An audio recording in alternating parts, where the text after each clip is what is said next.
Ok, donc les A c'est fini, on a fait Audition et Amadeus. Maintenant il faut passer au B. D'accord, ok, on va faire ça. Ah, tu es déjà là, voyageur. Et oui, on va bien passer au B avec Bienvenue à Marwen. Viens donc chercher la bobine ultime.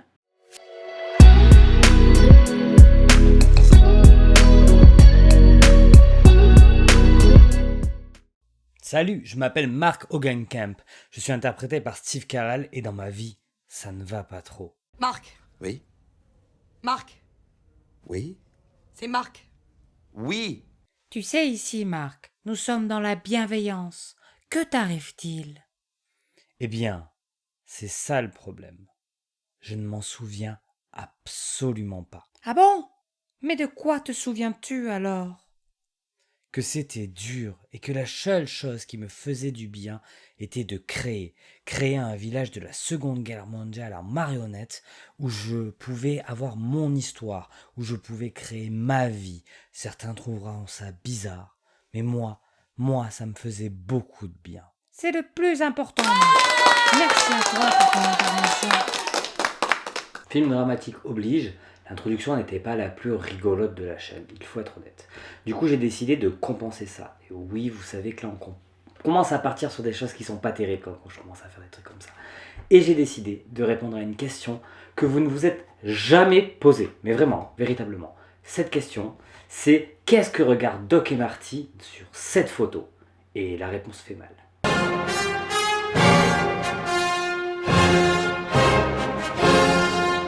Maintenant que l'ambiance est un petit peu redescendue, hein, vous avez pu rire un peu, ou en tout cas j'espère. Ouais, s'il vous plaît, riez, s'il vous plaît. Non mais voilà, il y a beaucoup de condescendance dans la séquence qui est juste avant, hein, par un mec en plus qui a fait 3 vidéos sur YouTube, donc vous imaginez. Hello, darkness, my old friend. Je pense que pour vous comme pour moi, c'est mieux qu'on en revienne au film. Donc ce film est inspiré d'un documentaire qui s'appelle Marwen Call, qui va essayer de parler un petit peu de ce fait divers, parce que c'est inspiré d'un fait réel. Hein.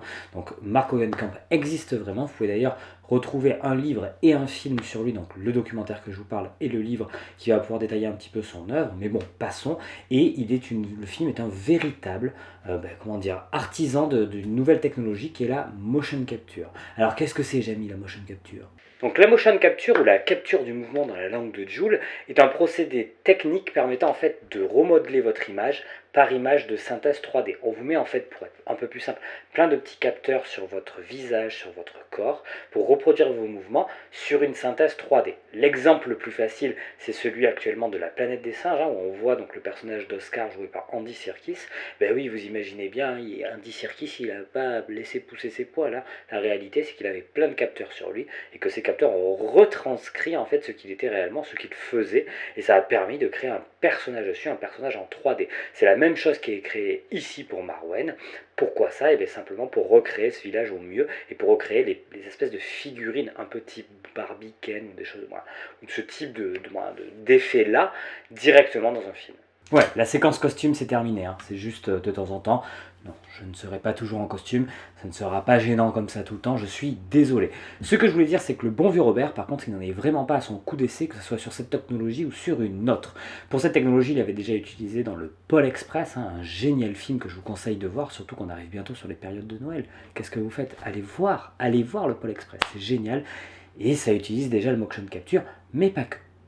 Donc on a eu droit à Qui veut la peau de Roger Rabbit, qui a réussi à mêler des dessins animés aux prises de vue réelles grâce à une caméra qui s'appelle la Vistaflex. Alors je vous conseille d'aller voir ce que c'est un petit peu la Vistaflex, c'est ultra intéressant de voir comment ils ont créé Qui veut la peau de Roger Rabbit, et d'ailleurs le making of est une pépite. La performance capture, hein, donc pour simplifier, c'est l'ancêtre de la motion qu'il utilise là pour le film. Donc la motion, ça va s'intéresser aussi au visage, alors que la performance, ça va s'intéresser surtout au corps.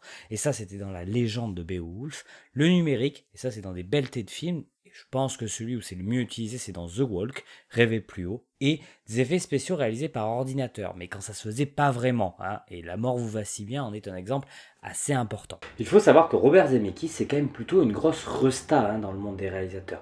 C'est un proche de Spielberg qui a fait bon nombre de très grands films que forcément tu as vus. Alors j'en ai déjà cité des pas mal, hein, mais en plus gros, il y a la trilogie de Retour vers le futur, hein, qui passe sur M6 et W9 tous les ans, mais aussi Forrest Gump qui est un des films les plus connus, et seul au monde, hein, donc il a beaucoup de films avec Tom Hanks, un petit peu à la manière de son ami Steven Spielberg, et donc c'est une très grosse resta. Et à la manière d'un Sam Raimi, d'un Spielberg, comme je disais, ou d'un Christopher Nolan récemment, il arrive à mixer un peu cette politique d'auteur dans des films blockbusters. Ce qui est au final assez peu le cas. Il y a peu d'auteurs dans les grands blockbusters, c'est quand même quelque chose de lissé, voire des fois on te mixe tellement à la moulinette du blockbuster que tu deviens un peu pas grand chose.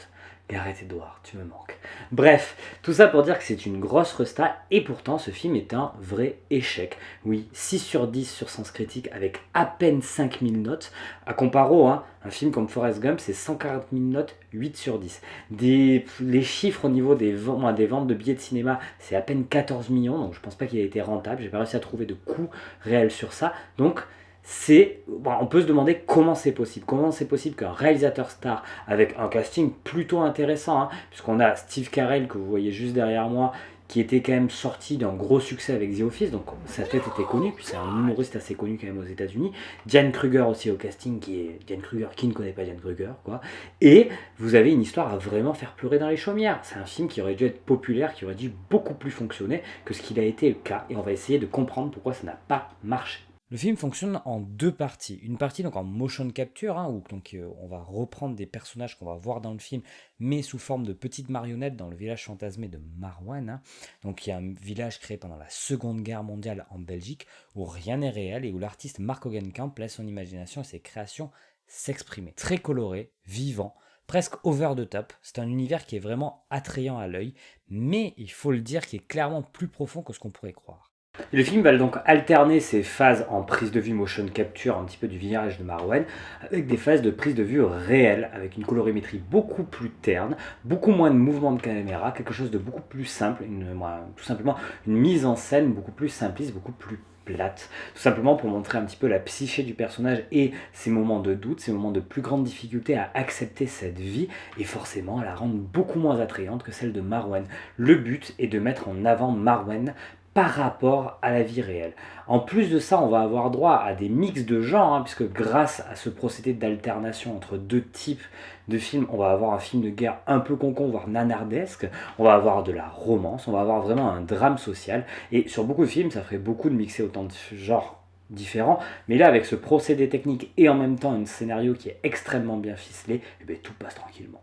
Les scènes de vie fantasmées sont la véritable originalité du film, autant visuellement, donnant un aspect très Toy Story réaliste, hein, qui serait mixé avec Barbie. C'est certes un petit peu perturbant, il faut laisser l'œil s'habituer parce que c'est un petit peu difficile à appréhender au tout début, mais qui devient véritablement envoûtant par la suite. Mais aussi au niveau des émotions, ces phases sont clairement l'évolution psychique du personnage de Mark. Après que ses ravisseurs lui aient fait vivre quelque chose d'impensable, on va le voir évoluer par Marwan, tout autant qu'évoluer dans sa vraie vie. Et d'ailleurs, il y a un petit peu de difficulté à savoir qu'est-ce qui est la réalité et qu'est-ce qui ne l'est pas, pour le personnage. Et on va pouvoir aussi y voir forcément les 7 phases du deuil, cette acceptation de choses extrêmement dures qui vont se développer petit à petit dans la psyché de Mark et donc dans le monde de Marwan. Le casting est hyper intéressant. Que ce soit les seconds rôles avec comme Leslie Mann, hein, avec la fameuse Nicole sans eux, qui joue à merveille cette femme pétillante avec un passé beaucoup plus trouble, avec des choses qui ont été difficiles dans sa vie, et pourtant toujours souriante, toujours pleine de vie. Ou même le personnage de Roberta, hein,